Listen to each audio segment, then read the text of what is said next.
Collector ઓફિસે આવેદન દેવા આવ્યા છીએ કે જેમાં ખાસ મહિલાઓ માટે રજૂઆત કરવા આવ્યા છીએ કે ઘણા સમયથી 33% મહિલાઓને એમનો અધિકાર આપવામાં આવશે એવી વાત થઈ હતી, પણ હજી સુધી સત્તા પક્ષ જે કેન્દ્રમાં છે, કેન્દ્રમાં આવ્યા પછી પણ એમને કહ્યું હતું કે 33% મહિલાઓને અનામત આપવામાં આવશે, જેનો અમલ હજી સુધી થયો નથી અને મહિલાઓ સાથે ક્યાંક ને ક્યાંક આવા અન્યાય અને શોષણ થતા હોય છે એની રજૂઆત કરવા આવ્યા છીએ કે વહેલી તકે અને ખાસ કરીને જ્યારે વિપક્ષ એમની સાથે હોય, એ બિલ ઉપર રાજી હોય, ત્યારે છતાં પણ આ લોકોએ બિલ રજૂ કરતા નથી. તો એની રજૂઆત કરવા માટે કે હવે વહેલી તકે મહિલાઓને એમનો અધિકાર આપો.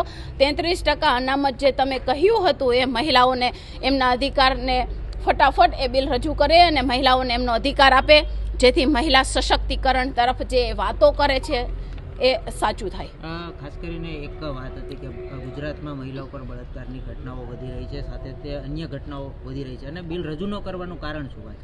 અમે પણ એ જ પૂછીએ છીએ કે હજી સુધી તમે વાયદા કર્યા છે, અત્યાર સુધી તો તમે જેટલા વાયદા કર્યા છે બધા ફાંકા ફોજદારી છે, એક પણ વાદો સાચો સાબિત થયો નથી.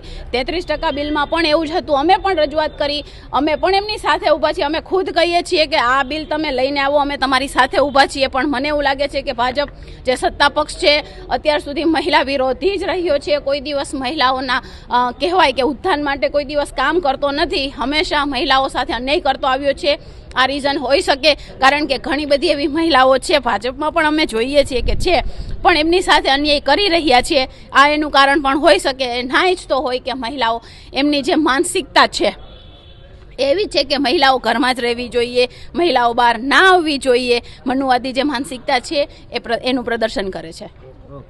કલેક્ટર ઓફિસે આવેદન દેવા આવ્યા છીએ કે જેમાં ખાસ મહિલાઓ માટે રજૂઆત કરવા આવ્યા છીએ કે ઘણા સમયથી 33% મહિલાઓને એમનો અધિકાર આપવામાં આવશે એવી વાત થઈ હતી, પણ હજી સુધી સત્તા પક્ષ જે કેન્દ્રમાં છે, કેન્દ્રમાં આવ્યા પછી પણ એમને કહ્યું હતું કે 33% મહિલાઓને અનામત આપવામાં આવશે, જેનો અમલ હજી સુધી થયો નથી અને મહિલાઓ સાથે ક્યાંક ને ક્યાંક આવા અન્યાય અને શોષણ થતા હોય છે એની રજૂઆત કરવા આવ્યા છીએ કે વહેલી તકે અને ખાસ કરીને જ્યારે વિપક્ષ એમની સાથે હોય, એ બિલ ઉપર રાજી હોય, ત્યારે છતાં પણ આ લોકોએ બિલ રજૂ કરતા નથી. તો એની રજૂઆત કરવા માટે કે હવે વહેલી તકે મહિલાઓને એમનો અધિકાર આપો.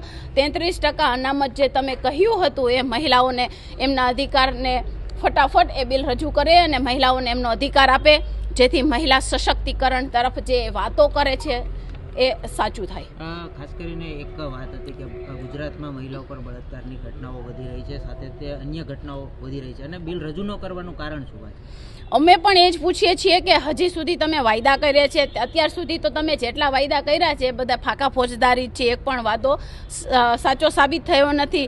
33% બિલમાં પણ એવું જ હતું. અમે પણ રજૂઆત કરી, અમે પણ એમની સાથે ઊભા છીએ. અમે ખુદ કહીએ છીએ કે આ બિલ તમે લઈને આવો, અમે તમારી સાથે ઊભા છીએ, પણ મને એવું લાગે છે કે ભાજપ જે સત્તા પક્ષ છે અત્યાર સુધી મહિલા વિરોધી જ રહ્યો છે. કોઈ દિવસ મહિલાઓના કહેવાય કે ઉત્થાન માટે કોઈ દિવસ કામ કરતો નથી, હંમેશા મહિલાઓ સાથે અન્યાય કરતો આવ્યો છે. આ રીઝન હોઈ શકે કારણ કે ઘણી બધી એવી મહિલાઓ છે, ભાજપમાં પણ અમે જોઈએ છીએ કે છે, પણ એમની સાથે અન્યાય કરી રહ્યા છે.